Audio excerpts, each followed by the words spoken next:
حضرت محدث ابن جوزی نے لکھا ہے کہ حضرت حبیب اجمی ایک بزرگ تھے، ان کے پاس ایک شخص اکثر آتا تھا، بڑا مالدار تھا، ایک ہی بیٹی تھی، وہ بھی ٹانگوں سے معذور تھی۔ تو آپ اکثر اس کو کہتے ہیں کہ تو توبہ کر، اللہ کی بارگاہ میں رجوع کر۔ ایک وقت ایسا آتا ہے کہ پھر انسان کا جب کوئی اپنا نہیں رہتا پھر اسے مصلی یاد آتا ہے، لیکن اگر مصلی کی عادت بچپن سے پڑ جائے نا تو پھر ذرا آسان ہوتا ہے اللہ سے دل لگانا۔ وہ اکثر آپ اس کو کہتے ہیں کہ ٹھیک ہو جائے کہ تو بیٹی ہے، وہ بھی بیچاری معذور ہے، تو کہاں دولت لے جائے۔ آج کرتا ہوں، ہم تاریخیں دیتے رہتے ہیں نا اللہ تعالیٰ کو معاذ اللہ کہ رمضان سے میں نے نیک ہو جانا ہے، عمرہ کر کے آؤں گا تو پھر میں پکا نمازی ہوں۔ خدا کے بندو، کس نے تجھے بتایا ہے کہ رمضان تک تو زندہ رہے گا؟ کس نے خبر کی کہ عمرہ کرنے تک تو بچے گا؟ حضرت حبیب اجمی اس کو کہتے تو کہتا بڑی جلدی ٹھیک ہو جاؤں گا۔ ایک دن سویرے سویرے توبہ کرنے آ گیا۔ آپ نے فرمایا کیا ہوا؟ تو کہنے لگا حضرت جی کل ایک 15 سال کا نوجوان ملا ہے اور مجھے توبہ کرا گیا۔ مزہ ہی اس عمر میں اللہ اللہ کرنے کا، نبی کریم سے محبت بھی کرنی ہو تو یہی عمر ہے۔ عشق لگا سی کھیڈاں کھیڈ دی نوں تے پھر مینوں کھیڈاں بھول گئیاں، کجل پایا سی میں یار دے ویکھنے نوں، پھر او دی یاد وچ روندیاں ہی ڈول گئیاں۔ حیدر شاہ اس گلی کدے نہ رولدی پر ہن تے رول گئیاں۔ جن لوگوں نے ابو جہل کو قتل کیا تھا ان کی عمر بھی 15 سال تھی۔ ہم تو بڑے نہیں نہ ہوتے ساری زندگی، نہ ہمیں کو بڑا ہونے دیتا ہے، ہم بڑے ہی نہیں ہوتے، یہ تو عمر ہے کچھ کر گزرنے کی۔ 15 سال کا نوجوان توبہ کرا گیا تو آپ حضرت حبیب اجمی کہنے لگے وہ کیسے؟ کہنے لگا حضرت جی میں کل منڈی گیا تھا، مجھے کچھ سامان خریدنا تھا، تو بغداد کے بازار سے میں نے مچھلی خرید لی 10 کلو، باقی بھی سامان تب خود لے جا نہیں سکتا تھا۔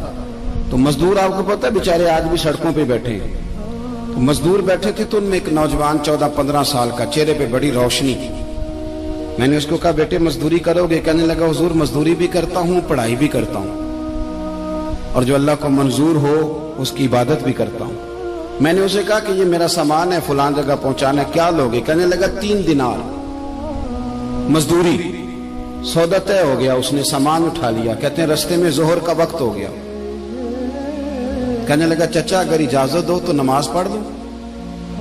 15 سال کا جواب۔ کہتے میں رکھ کے نا وہاں سامان تو پھٹے پہ بیٹھ گیا، وہ نماز پڑھنے چلا گیا، باقی لوگ دیر سے آئے، وہ بچہ جلدی آ گیا۔ میں نے کہا بیٹے آپ جلدی آ گئے؟ کہنے لگے نفل چھوڑ دیے، اب یہی نہ سمجھ لیں کہ کام چور ہے، میں بعد میں پڑھ لوں گا۔ کہتے ہیں وہ دوپہر کا وقت، رمضان بھی نہیں تھا، میں اس بچے کو نوجوان گھر لے گیا اور میں نے اپنی بیوی سے کہا کہ بڑا نیک ہے، نمازی ہے، اور راستے میں یہ بھی ہوا ہے کہ میں نے اسے ایک دفعہ کہا ہے کہ یہ مجھے تھوڑی دیر کے لیے دے دو، گرمی بڑی ہے، تمہیں پسینہ آ رہا ہے، میں اٹھا لیتا ہوں۔ کہنے لگا نہیں چچا میں رزق حلال کھاتا ہوں، اگر آپ اٹھائیں گے تو میں 3 دینار مزدوری پوری نہیں لوں گا، پھر پیسے کم کروں گا، میں نے طے کیا ہے کہ اٹھاؤں گا۔ تو کہتے ہیں میں نے اپنی بیوی کو بتایا تو بڑی متاثر ہوئی، کہنے لگی دوپہر کا کھانا پک گیا، اسے کو روٹی کھا لے، رمضان بھی نہیں تھا۔ کہتے میں باہر نکلا، اس کو 3 دینار تھمائے، تو میں نے کہا بیٹے ایک بات میری مانو گے؟ کہنے لگا بتائیے۔ میں نے کہا کھانا پکا ہے کھا لو۔ کہنے لگا میں معافی چاہتا ہوں، میں نے روزہ رکھا ہوا ہے۔ حضور نے حکم دیا، حکم نبی کریم نے حکم دیا، بخاری مسلم کی حدیث ہے، فرمایا نوجوانوں اگر تمہارے پاس طاقت ہے تو نکاح کر لو ورنہ روزے رکھو۔ حکم دیا، یا نکاح اور یا روزے، یہ سرکار کا حکم ہے۔ بھائی نفلی روزہ نفس کی قوتوں کو کچلتا ہے، انسان میں نورانیت اور روحانیت لاتا ہے۔ کہتے وہ کہنے لگا میں نے روزہ رکھا ہے، میں اور متاثر ہو گیا۔ میں نے کہا اب کیا کرو گے؟ کہیں اور جانا ہے؟ کہنے لگا نہیں، میں جس دن 3 دینار کما لیتا ہوں پھر میں مزید لالچ نہیں کرتا، باقی وقت یا قرآن مجید پڑھتا رہتا ہوں یا نبی پاک پہ درود شریف پڑھتا رہتا ہوں۔ آپ بتائیں؟ تو میں نے کہا کہ افطار میرے ساتھ کر لو۔ کہتے ہیں میں اسے مسجد چھوڑ آیا اور خود میں لوٹ آیا، افطار کے بعد میں اسے لایا، کھانا کھلایا، عشاء پڑھی، اس کا گھر دور تھا، میں نے ڈرائنگ روم کھول دیا، بیٹھک کھول دی، وہیں وہ سو گیا۔ میری 20 سال کی معذور بچی کبھی چل نہیں سکتی تھی، کوئی طبیب کوئی حکیم میں نے چھوڑا نہیں تھا جس کو دکھایا نہ ہو، ایک ہی بیٹی وہ بھی معذور پیدائشی۔ اس کے کمرے میں گئے، میاں بیوی اسے کھانا کھلا اور بتایا بیٹے ایک نوجوان ہے، بڑا نیک ہے ہمارے گھر میں، آج بڑا پرہیزگار۔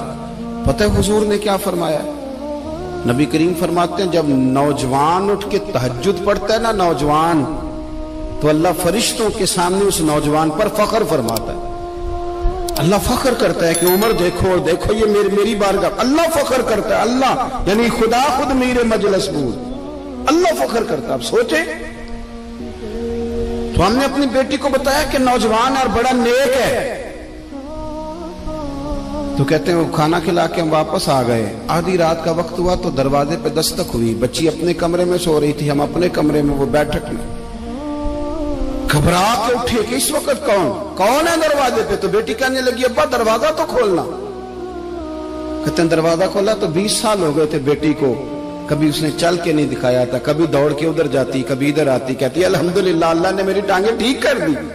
ہم دونوں رونے لگے, اے اللہ تو کتنا کریم ہے, کیسے ہوا بیٹے سارا کچھ؟ بیٹی کہنے لگی ابا آپ نے کہا تھا نا کہ نیک نوجوان آیا ہے, تو میرے دل میں خیال آیا اللہ اگر واقعی نیک ہے تو اس کے صدقے مجھے شفا ہی دے دے. یا ایھا الذین آمنوا اتقوا اللہ وابتغوا الیہ الوسیلہ. تو کہنے لگی ابھی میری دعا بھی پوری نہیں ہوئی تو رب کریم نے فضل کیا ہے اور مجھے شفا عطا کر دی. کہتے ہم دوڑ کے اس کے کمرے میں گئے اور جب ہم نے ہاتھ رکھا تو دروازہ پہلے سے کھلا تھا, ایک خط چھوڑ گیا تھا. آج کل کے پیر کی کرامت ہوتی تو فیس بک پہ دے دیتا, باقیوں کو بھی ذرا بھول پتا چلے.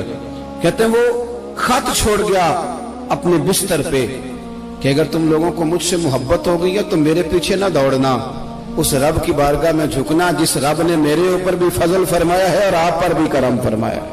میرے نوجوان دوستو, یہ جو بچپنا ہمیں لوگ کہتے ہیں نا ابھی بچے ہو, ابھی جب آپ بالغ ہو گئے تو نماز فرض ہو گئی, سچ بولنا ضروری ہو گیا, رزق حلال کھانا ضروری ہو گیا, شریعت ساری کی ساری لاگو ہو. ایک تو درگزر سے کام لیں, دوسرا اپنی زندگی کے اندر خواہشات کو چھوڑیں. سادہ کھانا تو ویسے انسان کو